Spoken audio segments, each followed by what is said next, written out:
Hi అండి. అందరికీ నమస్కారం. Welcome to our channel. శ్రావణ మాసంలో పౌర్ణమికి ముందు వచ్చే శుక్రవారం నాడు మహిళలందరూ సాధారణంగా వరలక్ష్మి వ్రతం ఆచరిస్తూ ఉంటారు. కానీ మొదటిసారి వ్రతం చేసేవారికి సందేహాలు ఎన్నో కలుగుతూ ఉంటాయి.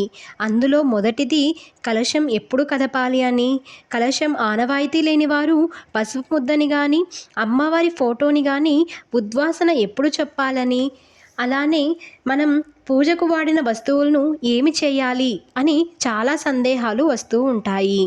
వాటికి సమాధానంగా ఈ వీడియోలో తెలుసుకుందాం.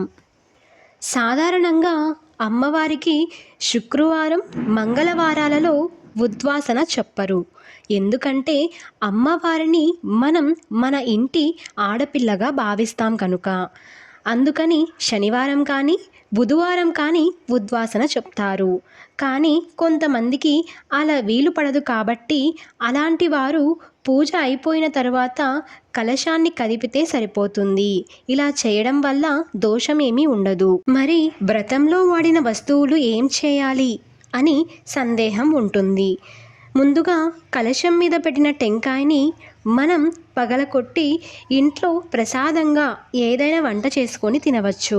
అలానే బియ్యంని ఎప్పుడైనా అమ్మవారికి ప్రసాదంగా చేసి నైవేద్యంగా పెట్టవచ్చు. ఇక అమ్మవారికి పెట్టిన చీర కానీ, గాజులు కానీ మనం గుడికి వెళ్ళేటప్పుడు కానీ, శుభకార్యాలకు వెళ్ళేటప్పుడు కానీ వేసుకుంటే మంచిది. ఇంకా చేతికి తోరం కట్టుకుంటాం. ఆ తోరాన్ని సంవత్సరం పొడవునా మన చేతికి కట్టుకుంటే మంచిది. లేదు మాకు అలా కుదరదు అనుకునే వాళ్ళు ఏదైనా పచ్చని చెట్టుకి కట్టేసినా సరిపోతుంది. ఈ వీడియో కనుక మీకు నచ్చినట్లయితే లైక్ చేయండి, షేర్ చేయండి, సబ్స్క్రైబ్ చేసుకోవడం మర్చిపోకండి. Thank you for watching.